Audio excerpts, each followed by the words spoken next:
Hey fam, hey, welcome back to my channel. Just when we thought that the Sister Wives content would end, or at least come to a slowdown, we are back, but not with any of the Sister Wives, but with Paedon Brown, the son of Christine Brown. He had a 3-hour long interview and he talked about everything from his mom's divorce to Janelle being a wonderful mom to how unsafe and mean Meri was to all the kids, to how some of the kids obviously don't speak. One in particular might be just trying to get attention, and how nasty Robyn really is. But we already knew that. And he can't stand her fake crying either, child. He says she is either soulless and dusty on the inside, or she just is fake crying. Paedon gave us even more real feelings from within the family. Now, because this interview was 3 hours long, I am sure that I will miss something that was probably really important or would have stood out to somebody else. But I could really only sit through it one time because, child, I got bills to pay and I got RSVPs to get answered. Pray for me, y'all. I just didn't have time to sit and listen to it all over again. Sidebar. I have a quick question for all you ladies out there who are listening to this and have been married and had a wedding. On average, how many people did you invite, and how many of those that you invited actually showed up? Okay, so that's going to be the question for today because I'm really interested. I have heard that about 50 to 75% of the people that you invite show up to your wedding. And so I'm just trying to see if maybe that's true here, but we still have time. So people still have time to RSVP, but I just want them to RSVP sooner. Anywho, back to Sister Wives and Paedon Brown. Paedon jumps right in on talking about Robyn and saying that she's the scapegoat and does not want to be blamed. He, of course, confirms what we all thought and say out loud. Robyn has indeed been the downfall of this family. And of course, she doesn't want to be blamed for it. Who would want to be blamed for taking apart or tearing apart a family? Now, remember in the tell-all, Cody talks about the sacrifices that Robyn has made and came cap in hand to this family. Paedon talks about that also. And he basically says, what sacrifices has she made? And he starts to list off all the sacrifices, of course, tongue in cheek, that she has made in this family. So basically, she's married a man who he said was going to be wealthy. She moved her kids from somewhere they hated to somewhere that they started to like. Ooh, big sacrifice. She lives in the best place that she's ever lived in her life. She gets all of her kids' needs met, and she got to give up a job that she hated. Wow, big sacrifices, Robyn, because all of those things happened to all the women in the Brown family. They all had to move their children to places that they didn't like or did like. I think that was probably a bigger sacrifice. They had to move to Las Vegas in a matter of days, and they hated it. And then they ended up liking it. But, whatever. They all had to be squished into this rental home. And so they hated it. Sacrifice. All the wives had to sacrifice the attention, of course. And we've gone through this before, so we don't need to go over it again. But basically, he confirms everything that we have said and talked about, whether you're a YouTuber or in a chat room. He also talks about how the other kids do recognize Robyn's manipulative ways and that none of them really like her, including Mykelti, who basically sees the manipulation but says it doesn't matter. And what he says of Mykelti is that pretty much once she has an idea about you, whether it's good or bad, she kind of hangs on to that idea. And then he gives an example of a cousin who I think might have bullied Paedon when they were little. Until this day, Mykelti still does not like that cousin. He also points out, like the rest of us, that the fake crying from her is just too much. And he says, laughingly, either she has no soul and is crying dust tears, or it's just her tactic to get what she wants. Now, what he does say that kind of made people a little mad was that he compared her to most women. Most women cry to get their way. They do it far more often than men, obviously. And he even points to a time when Gwendolyn said, sometimes when Paedon was around, she would just say, ow, just so Paedon would get in trouble. And so he equates her tears to like a child, basically, who says, ow, whenever she wants her way or she wants her brother or sister or whomever to get in trouble. He does reveal that Dayton, who is now about 21, 22 years old, does live in the RV outside of Robyn and Cody's McMansion. And he's really hoping that even though she's being a really protective mother, which he understands, he really needs to grow up and learn to fly on his own. She's kind of that smother mother. And being a teacher, I dealt with those smothers. Let me tell you, ladies, if you are this kind of mother, it doesn't help them. It doesn't do any good to be the kind of mother who won't let you learn to fly on your own, give you your wings. It's interesting because her Twitter handle is Love Gives You Wings. And if that's what you believe, then you need to love Dayton enough to let him grow up, become a man, and fly off and do his own thing. It's almost like, she has told us that Dayton has autism and is on the spectrum, but she is the one who makes this a bigger deal than it really needs to be. Now, I don't know where on the spectrum Dayton is. He could be seems to be very high functioning autistic. Maybe he's an Asperger's child, which they are very brilliant, very, very smart children. All of those children are very smart. I am a teacher who always believed that children all learn well. They just learn differently. Everybody has a different way of picking up information, right? Everyone has and possesses the gift to learn, but some open gifts differently. And I just think that's what it is. But she seems to make a bigger deal out of it than it really needs to be. And if he's in college and studying 2 degrees, he's doing a lot better than some kids who have had no diagnosis of any kind. So let him go, Robyn. Let him be a man. You're doing him a disservice, right? You're not really doing anything to help any of your other children either. Like letting Ariella still have a passy at her prom. Of course, I'm exaggerating. She's only like, 5 or 6 right now. But I believe that if she wanted to have a fucking bleep, edit. I believe that if she wanted to have a pacifier at her prom, she'd probably let her, right? Let them go. Stop having them live up under you. Give them wings. Do what your Twitter handle says. But I do wonder, remember back in like season, I don't know what season was, but they were in Vegas by this time. And she had this argument about letting the kids go to a different social circle at another church. And she had this argument about how their frontal lobes weren't fully developed yet. I wonder what book she read that in, because I was convinced that Robyn couldn't really read. So she might have heard that somewhere, like, I don't know, on the internet. Paedon talks about Meri a little, and when I say a little, I mean a very little. He reveals that growing up, Meri was not nice to them at all. She was actually really mean and almost I think he uses the word abusive to them. And what I would guess is that this was more about the other wives being able to have children and her not being able to. And it seems like this is how at least half of the adults in this family treat each other.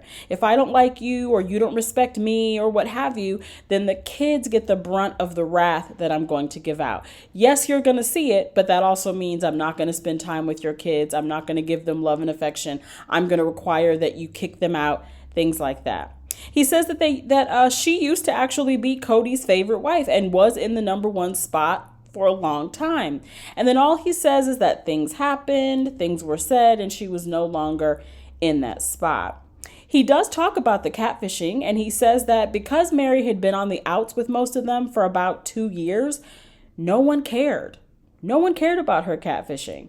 And what's funny is he almost smirks when the subject of Robyn and Meri being close comes up. And I have to say that there have been rumors and suggestions that Robyn may have played a part in her catfishing because one of the women involved is a friend of Robyn's. Ooh, she is a sneaky link. That one right there. There are several times in the interview that he says there are things that he can't say because it hasn't been shown yet, but will be shown probably, I'm guessing, in season 18, or he does say in the next few months. Hopefully season 18 is in the next few months, only because you're taking so long to come back with these seasons that we're just so far behind. And so it kind of gets old to keep having to go back so far and realize that things have not caught up to where they need to be. He also says that once the show is completely over, meaning there will be no more sister wives, there will be things that he will tell that would blow our minds. Now, he does talk at some point in the video about hitting someone. And I didn't go back and listen to that part. He did clarify that his dad had never hit any of them except maybe a swat on the bottom or something like that, but not physically abused anyone. But go back and check that out. Go back and check out that YouTuber's page, because that interview is 3 hours long and he does give a lot of information. He talks a little bit about being in the military and, you know, all that good stuff. And yeah, so go back and listen to that. He, of course, supports his mother and is glad that she seems happy, but wonders if it's real happiness or it's the honeymoon phase of her freedom from the Thunderdome, known as Coyote Pass. He basically also echoes, though, what Janelle said about Christine in season 1, that she is indeed a princess and can be very extra when she hears something that she doesn't want to hear. And he did give an example of saying something kind of silly and her making a really big deal out of it. But he did say that the more serious the issue, the more serious Christine is in how she reacts. He does talk about how, in fact, growing up, going against Cody, Christine went against Cody for the rights of the kids, because Cody had gone to TLC and Puddle Monkey and basically wanted to censor what his children said on their social medias. He did not want them to say anything negative about him because it would ruin his image. Again, Cody, your kids talking about who you are doesn't ruin your image. You do that very well on your own. The chickens are coming home to roost. Deal with it. You and Robyn are going to reap what you sow, and it's not all beer and Skittles, bruh. The kids have one memory of Cody being really mad, and it was at a bunk bed that almost fell on Gabe. He was mad at the furniture. Let's just break this down. He was mad at the furniture for what it almost did to his son. So again, Janelle is right. He tends to blame other things, any other things or people, rather than himself for what could go wrong. So he can even blame an inanimate object for what it's going to do. I'm just going to throw this out there. Who put the bed together? I'm asking for a friend. Me. Like, really, being mad about the situation is totally understandable. You're frustrated. A bunk bed almost fell on your child. You're going to be upset and all of that. But being mad enough at a bed to tear a room apart is like being mad at the tree where you got the wood. Like, really, it doesn't make sense. Paedon also points out that in Cody's eyes, Ari and Saul hang the moon, and Brianna was always a daddy's girl. But Aurora is pretty cool, which means she may be the next to rebel. He doesn't speak to Gwen because apparently she sees him as a bigot and a homophobe. Wow, she basically accused him of growing up in a racist family, and because he's in the military, believes that he is a homophobic brother, basically. Leon, aka known as Mariah, doesn't speak to anyone. It seems like they're not very social, she and her lover. But he says that they really do thrive on attention. I'm assuming that he's talking more about Leon, aka Mariah, more than he is talking about the girlfriend, now boyfriend, them. Let's just say them, because that is politically correct and in what I'm sure they want to be called. And said that he actually enjoyed the girlfriend more than he enjoyed and got along with Mariah. But I guess that it made her mad that when she attended Logan's wedding, they asked her not really a whole lot about her trans journey, because she had already posted that she was going to educate anyone who asked her about it. But instead, the topic of discussion was Paedon's working at a strip club as one of his jobs.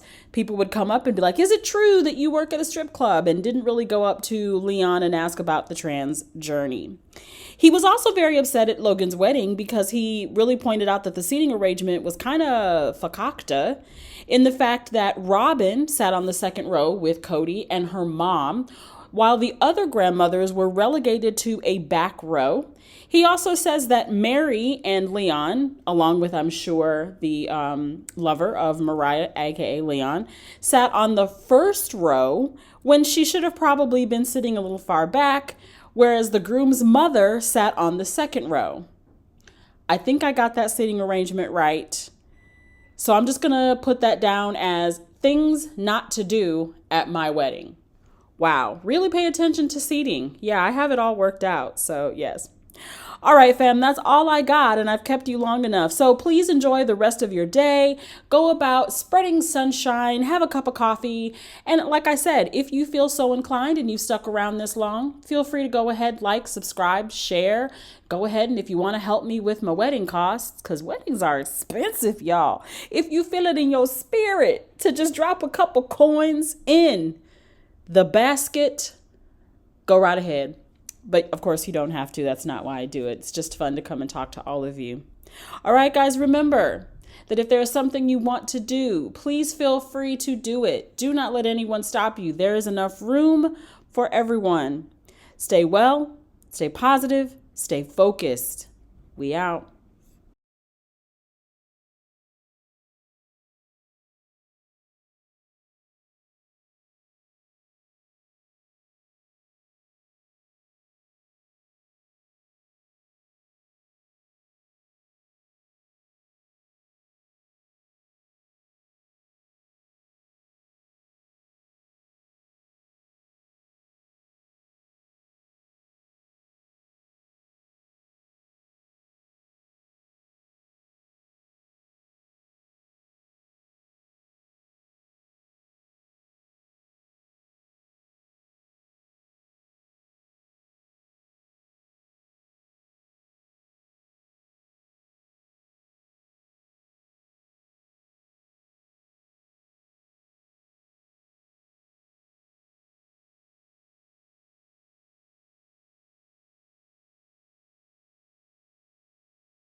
He doesn't speak to Gwen because apparently she sees him as a bigot and a homophobe.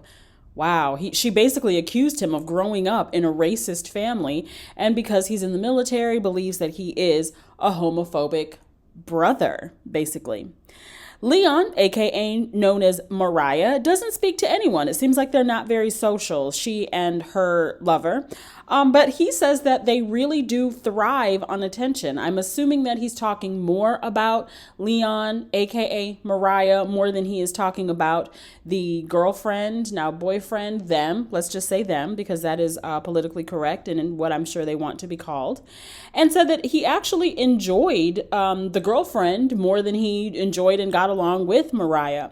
But I guess that it made her mad that when she attended Logan's wedding, they asked her not really a whole lot about her trans journey, because she had already posted that she was going to educate anyone who asked her about it.